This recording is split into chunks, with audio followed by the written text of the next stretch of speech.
3 marks का पूछा जाता है। तो ये प्रश्न है चैप्टर नंबर 10.2 का 7वां प्रश्न। तो आइए बढ़ते हैं प्रश्न की ओर।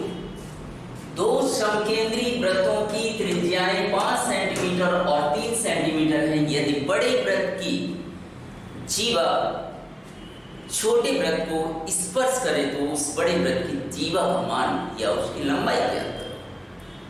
तो इस क्वेश्चन को करने से पहले मैं आपको बता दूं 10.2 का क्वेश्चन नंबर 1 और क्वेश्चन नंबर 2 का वीडियो ऑलरेडी मैं बना रखा है। उसका लिंक आपको डिस्क्रिप्शन में मिल जाएगा। और वृत्त से संबंधित वृत्त की जो बेसिक जानकारी है वो आपको उस वीडियो में पूरी की पूरी मिल जाएगी। तो डिस्क्रिप्शन में जाकर आप लिंक पर टच करेंगे तो वो वीडियो आप जरूर देखिएगा जाके। तो बढ़ते हैं प्रश्न नंबर 7 की। दो समकेंद्री वृत्तों की त्रिज्याएं, दो समकेंद्री, आपको इस सवाल में करना क्या है, चित्र अच्छे से बनाना है। अगर आपने चित्र अच्छे से बना लिया तो सवाल एकदम आसान है, 2 या 3 मिनट में आप कर लेते हैं। बशर्ते आपको एक एक चीज अच्छे से समझनी है। तो सबसे पहले आती है कि दो समकेंद्री वृत्त, दो वृत्त हैं समकेंद्री, सम मतलब समान और केंद्र मतलब केंद्र। उन दोनों वृत्तों का केंद्र कैसा है, समान है, मतलब एक ही है। उदाहरण के लिए मैंने एक ये वृत्त बना लिया और दूसरा वृत्त मैंने ये बना लिया।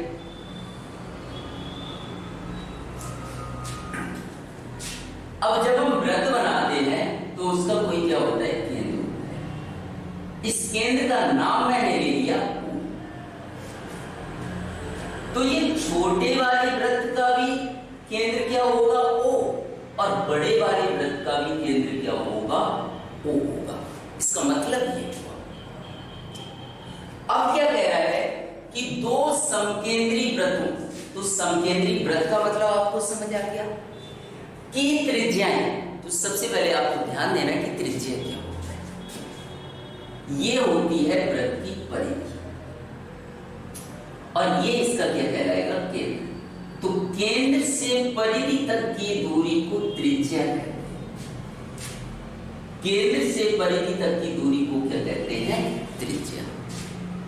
तो त्रिज्या का मतलब क्लियर हो गया। क्या बोला, दो समकेंद्री वृत्तों की त्रिज्याएं 5 सेंटीमीटर है और 3 सेंटीमीटर है। मतलब छोटे वाले वृत्त की त्रिज्या 3 सेंटीमीटर है और बड़े वाले वृत्त की त्रिज्या 5 सेंटीमीटर।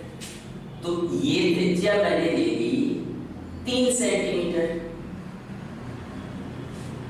और ये त्रिज्या मैंने ले ली 5 सेंटीमीटर। क्योंकि ये छोटा वाला वृत्त है इसलिए इसकी त्रिज्या कैसी होगी, कम होगी, मतलब 3 सेंटीमीटर। और ये बड़ा वाला वृत्त है इसकी त्रिज्या अधिक होगी, मतलब कितनी होगी, 5 सेंटीमीटर। यहां तक क्लियर हुआ। अब बात आती है आगे, बड़े वृत्त की उस जीवा की लंबाई, बड़े वृत्त की उस जीवा, तो जीवा कहां खींचनी आपको, बड़े वृत्त की लंबाई ज्ञात करो जो छोटे वृत्त को स्पर्श करे। बड़े वृत्त में आपको जीवा को इस तरीके से खींचना है कि वो छोटे वाले वृत्त को छुए। स्पर्श करने का मतलब होता है छूना। अब सबसे पहले बात आती है कि जीवा क्या होती है। तो देखिएगा, ये मैंने एक वृत्त खींचा, ये इसका केंद्र कहलाएगा।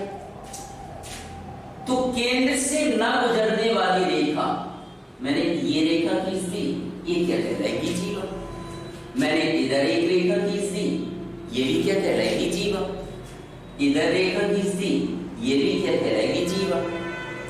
मैंने आपको क्या बताया, केंद्र से न गुजरने वाली रेखा को हम जीवा कहते हैं। तो आपके दिमाग में प्रश्न आ रहा होगा कि केंद्र से न गुजरने वाली रेखा को तो जीवा कहते हैं, लेकिन अगर केंद्र से गुजर जाए तो क्या होगा।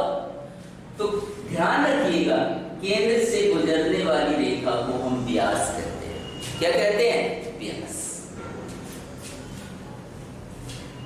तो क्या कह रहा है कि बड़े वृत्त की उस जीवा की लंबाई ज्ञात करो। मतलब बड़े वाले वृत्त में आपको एक जीवा खींचनी है जो छोटे वृत्त को क्या करे? स्पर्श करे। तो बड़े वृत्त में मैंने एक जीवा खींच दी, बड़े वृत्त में एक क्या खींच दी? जीवा, जो छोटे वाले वृत्त को यहां पर स्पर्श कर रही है। देखिएगा, बड़े वृत्त में मैंने एक जीवा खींची जो छोटे वाले वृत्त को इस बिंदु पर स्पर्श कर रही, मतलब छू रही है। तो इसका नाम दे देते हैं, इसका नाम दे दिया ए बी। तो ए बी बड़े वृत्त की क्या है? जीवा है। जो भी पता है वो यहां लिख देना। ए बी बड़े वृत्त की जीवा है। इस बिंदु का नाम दे देता हूं मैं एम। तो ओ ए बराबर कितना होगा? यहां लिख देना है वो भी। ओ ए बराबर 5 सेंटीमीटर, कोमा ओ एम बराबर कितना है? 3 सेंटीमीटर। ओ एम बराबर कितना है? 3 सेंटीमीटर। यहां तक क्लियर हो? अब ध्यान दीजिएगा, आपको क्या निकालना है? बड़े वृत्त की उस जीवा की लंबाई। तो जीवा मैंने क्या बताई? A B. ए बी बड़े वृत्त की क्या है? जीवा। मतलब ए बी का आपको मान ज्ञात करना है। तो ध्यान से समझिएगा, केंद्र से, ये क्या है? केंद्र से जीवा पर, केंद्र से जीवा पर खींची गई रेखा हमेशा लंब होती है। क्या बोल रहा हूं मैं? केंद्र से जीवा पर खींची गई रेखा क्या कहलाती? लंब। मतलब ओ एम लंब होगा किस पर? ए बी पर। तो यहां लिख देना है ओ एम लंब को उल्टी टी से दर्शाते हैं। किस पर होगा? ए बी पर। ओ एम लंब है किस पर? ए बी पर। ध्यान से समझिएगा, जब केंद्र से जीवा पर लंब खींचा जाता है तो वह जीवा को 2 बराबर भागों में बांट देता है। मतलब ए एम बराबर क्या आएगा? एम। इसलिए ए एम बराबर क्या आएगा? एम। और ध्यान रखिएगा, कोई यहां पर रेखा है और इस रेखा पर मैंने एक लंब खींचा, तो लंब जिस बिंदु पर बनता है, मिलता है, वहां पे 90 अंश का कोण बनाता है। 90 अंश का इस साइड भी बनाएगा, 90 अंश का इस साइड भी बनाएगा। आपको समझ आया? तो ये लंब है, तो यहां पर कितने का कोण बनाएगा? 90 अंश। ध्यान से समझते जाइए। मुझे क्या निकालनी है? बड़े वृत्त की जीवा की लंबाई। तो बड़े वृत्त की जीवा क्या है? A B. इसकी लंबाई ज्ञात करनी है। तो ए बी बराबर हम क्या लिख सकते हैं? A M plus M B. A M और एम बी को मैं जोड़ दूं तो पूरी भुजा बन जाती है। तो ए बी बराबर मैं क्या लिख सकता हूं? A M plus M B.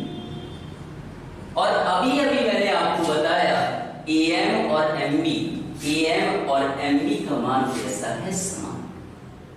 मतलब अगर मुझे इस भुजा का मान मिल जाए तो वही इस भुजा का मान होगा।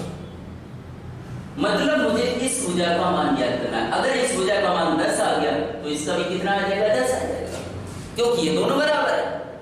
मतलब मेरा टारगेट क्या, मेरा लक्ष्य क्या है? इस भुजा का मान ज्ञात करना है। तो क्या करना है? ये वाला त्रिभुज आपको लेना है। कौन सा त्रिभुज? ओ ए एम या ओ एम ए, कुछ भी लिख सकते, 6 तरीके से आप नाम लिख सकते हैं। तो मैं इसका नाम लिख देता हूं, त्रिभुज ओ ए एम ए। त्रिभुज ओ ए एम ए। इस कोण का नाम लिखना है, जिस कोण का नाम लिखना है वो हमेशा बीच में। तो ओ एम ए बराबर 90 अंश। क्या आएगा? ओ एम ए बराबर कितना आएगा? 90 अंश। और ध्यान से समझिएगा, इस त्रिभुज में एक कोण कितने का है? 90 अंश का है। मतलब ये समकोण त्रिभुज है। और समकोण त्रिभुज में जब दो भुजाओं का मान पता है, एक इसका मान पता है, एक इसका मान पता है, और तीसरी भुजा का मान ज्ञात करना हो। समकोण त्रिभुज में दो भुजाओं का मान पता हो और तीसरी का ज्ञात करना हो तो आपको पाइथागोरस प्रमेय का इस्तेमाल करना है। तो त्रिभुज OAM में एक कोण 90 का है, इसलिए ये समकोण त्रिभुज होगा। दो भुजाओं का मान पता है, तीसरे का ज्ञात करना है, तो पाइथागोरस प्रमेय से।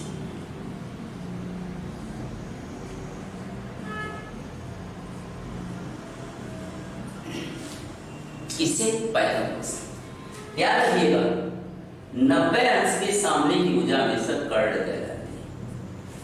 90 अंश के सामने की भुजा क्या कहलाती है? कर्ण। पाइथागोरस प्रमेय क्या कहती है कि कर्ण का वर्ग, कर्ण मतलब